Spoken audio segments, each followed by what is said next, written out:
Hello, good morning. So, ngayon po ay kukuha tayo ng piston ring gap. So, ito po isang sa piston ring po, kailangan po na meron siyang tinatawag na clearance.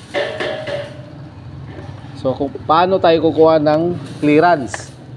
Halimbawa po, ito po ay bagong liner.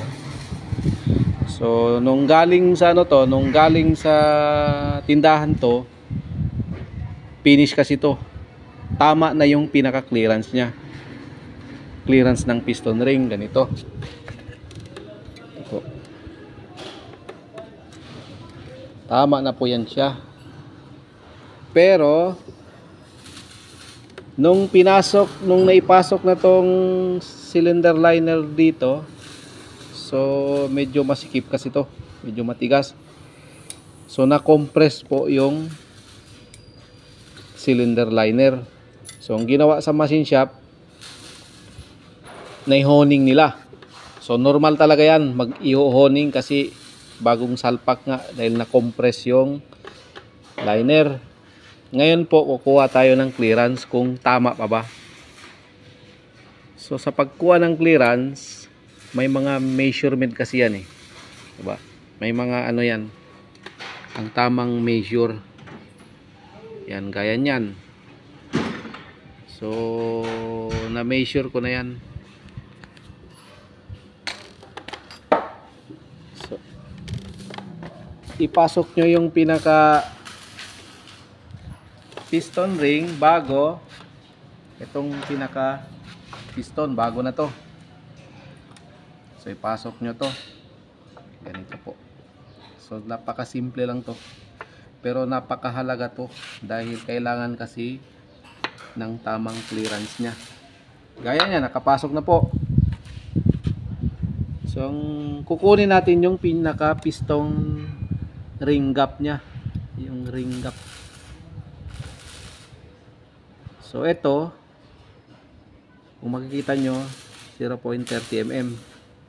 Subukan natin yung 0.33 mm. So pumapasok din, di ba? So tama na yan kasi ang range lang kasi nito, uumpisa ka ng 0.30 hanggang 0.45 yung pinaka clearance ng piston ring. Napaka-importante to dahil gawa ng pag umaandar kasi yung pinaka engine, nakakaroon po ng thermal expansion. So pag masikip po yung clearance natin, kung wala tayong clearance dito sa may piston ring, ngayon mag-e-expand yan, yun na nga, sisirain niya tong wall.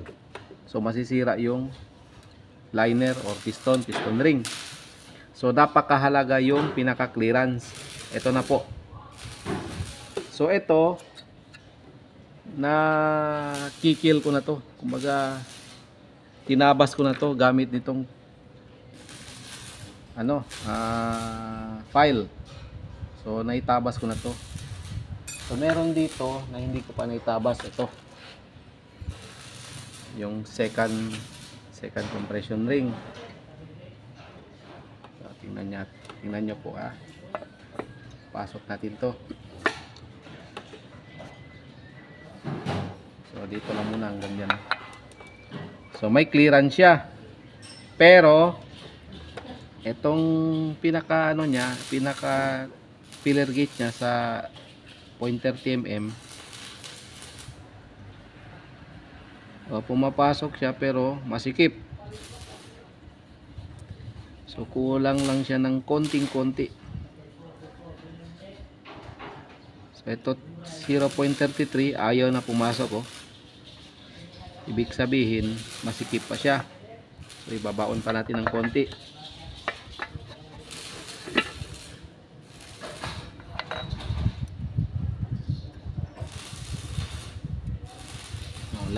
Lalong sumikip. So ang gagawin, ito, ganitong gagawin. gagamitan natin ng ganito, file. So ipa-file natin yan ng ganito, dito lang banda. So dahan-dahan lang file hanggang makuha nyo yung pinaka-kailangan mong clearance, ang pinaka-recommended na clearance. So dapat pantay din ng ganito ha. Tingnan nyo rin to. So, hanggang makuha nyo yung pinaka-clearance, eto na yon. So eto na yun siya. Ito na yung pinaka-clearance nya. Ayun no. So pasok na pasok siya. Yung 0.33 mm pumapasok siya pero parang may hinihila. So ibig sabihin ang piston ring clearance nito ay ito na. So ngayon po natapos na to lahat. Ang paglagay din ng piston ring, kasi mayroon na rin mga gumawa nito, mga video dyan na sa tingin ko may mga mali rin eh. So yung piston ring po, halimbawa ito bago, ito yung luma.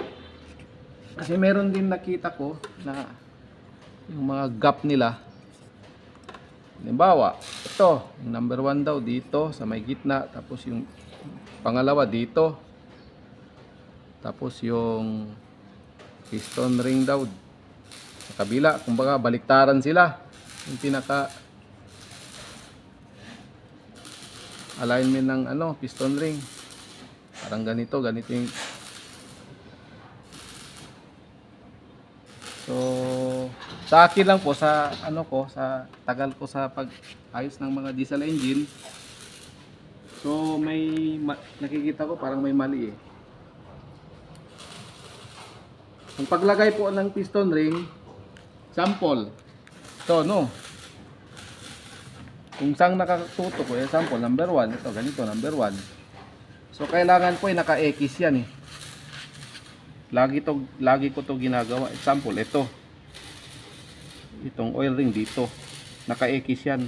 Hindi ko nilalagay yan dito sa may bandang piston pin. Dito ko nilalagay yan dyan. Ito, ganito. Bago yung second ring, dito naman, kabila. Bago yung first ring, dito na ako sa kabila. So hindi ko pinapantay. So maraming beses ko na itong ginawa. So far, hindi naman nabublow by. Kasi yung meron nagbo-blow by dyan, karamihan po ang nagbo-blow by kung yung liner po natin ay may problema na. Gaya nito. Kaya to pinalitan ng liner kasi nabublow by na siya. Yan po, kung makikita nyo. Oh, yan oh. Kahit na kung alin position ang piston ring po natin ilalagay, kung ganito na po yung pinaka-liner natin, malaki na po yung diameter, yung circumference niya, useless rin to. Useless din. Kasi lulusot at lulusot din yung pinaka-compression. Pag compress niya, lulusot lang dito, papasok sa loob ng makina. So ang pinaka-importante, itong pinaka-cylinder liner natin. So kailangan talaga to na makinis, saka hindi siya katulad dito na medyo worn out na talaga to. Kahit bago pa yung piston ring, ganun pa rin. Ito may clearance din to. So, meron din tong clearance yung pinaka piston. Sa piston, meron din tayong isusukat dyan. Ito lagi ko to ginagawa. Sa lahat ng mga diesel engine, ginagawa ko na. Naituro lang din to sa akin ng mga dati kong nakasama. At nakita ko rin to sa diesel engine manual.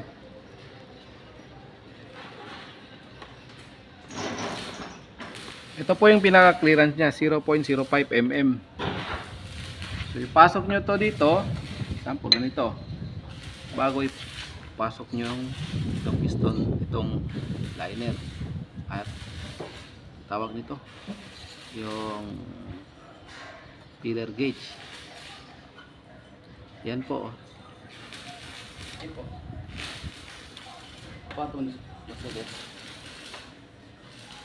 Ayan po. So may clearance na siya. Tayo pa sila. Ayan o. Yan. So hindi pwede walang clearance. Kailangan may clearance talaga. Ito ang pinakasukat niya. 0.05. So nakuha ko to sa diesel engine manual. Yun nga lang, hindi ko dala yung pinaka manual ko.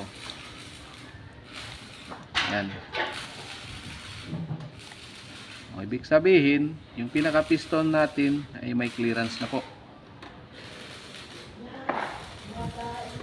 So may nasulat ako dito sa pinaka, dahil hindi ko rin dala yung pinaka ano ko, may nasulat ako dito na yun talaga.